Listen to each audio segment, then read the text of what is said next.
Now, local information in 2 minutes or less on Seacoast Oldies. The news is brought to you by Moody's Collision Centers. They'll assist you in the claims and repair process to get you back on the road with quality, guaranteed repairs. Moody's Collision Centers in Sanford and Biddeford.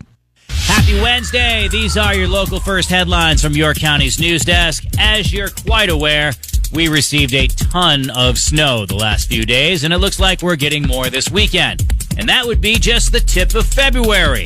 So does this mean all of February, typically our snowiest month, is going to sock us? Not so fast. If you're in need of some relief, what if I told you we were only supposed to receive 17 inches all next month? That's not bad. Some of us received 17 inches in 48 hours. And on top of that, we're throwing in 4 inches of rain.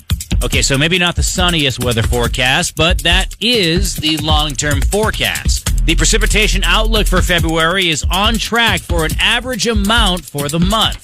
And if you're already sick of winter, well, here's something you might like. The average daily high temperature for the month of February is around 35 degrees. The average overnight low temperature for the month is around 17 degrees. And at this point, those are our highs for the day.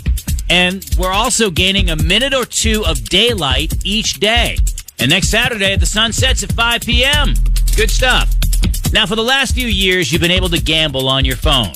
And what would you rather do? Swipe on your couch or pile into the car and drive to, say, Oxford Casino? Well, one of Maine's 2 casinos is suing the state over online casino gambling. A new law allows Maine's 4 federally recognized tribes to offer online casino gambling.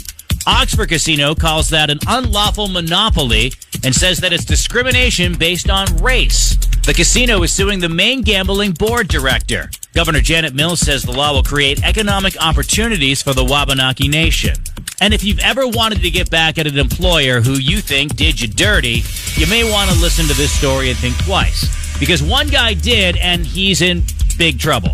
A disgruntled ex-CEO locked his former video game studio out of its own website, knocked employees offline, and triggered more than $1 million in alleged losses. And then, I know, but wait, there's more, put up the domain sale for $6,666,606. The lawsuit, which was filed last week in federal court in Los Angeles, accuses the former CEO of seizing control of company-owned domains years after he was fired for cause and using them to sabotage the studio's operations. That's right, years after he was fired. Well, after his firing in 2022, Michael Mombauer grew resentful about his termination and launched a harassment campaign that included threatening a senior executive and their family. According to the suit, Mombauer was terminated for cause after the company's founders and board concluded that his vision for the company did not align with theirs. Ah, yes, the old, we're going in a different direction.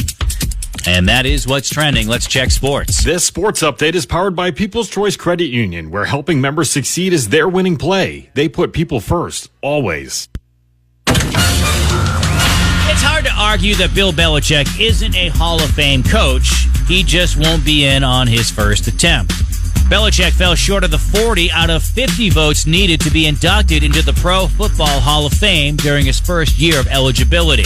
Apparently, the people that vote are still mad about things from 10, 15 years ago that just really don't make a difference anymore.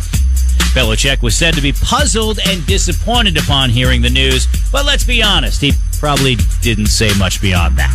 Boston Bruins were in the second game of a back-to-back last night, and they had to ship it up to Boston. That makes more sense. Yep, they had to take a bus because all the planes were grounded. So like the Cleveland Indians in the movie Major League, they got in an old bus, drove to Boston, and ended up picking up a win over Nashville last night. Final score was 3-2 in overtime. Boston Celtics are off. They'll host the Atlanta Hawks tonight.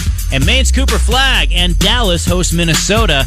It's their first game since the snow out in Milwaukee this past weekend. And that is what's trending in sports. Let's check weather. The weather is brought to you by Town Square Realty. Let Town Square Realty take the stress out of buying or selling your home. Town Square Realty, 883 Main Street in Sanford. It's the best move you'll ever make. Here's the York County weather on Seacoast Oldies. Lots of sunshine this morning. It turns partly sunny this afternoon like it did yesterday. Clouds will be moving through. 22 for the high. Clouds night. Lows near 1 above. Clearing tomorrow. Highs will be near 23. Clear skies, the lows will drop to near 0 tomorrow night. Arctic high pressure stays in control through Friday. Lots of sunshine, highs near 16. More sun Saturday. I'm meteorologist Rob Carolyn on the station that plays the greatest hits.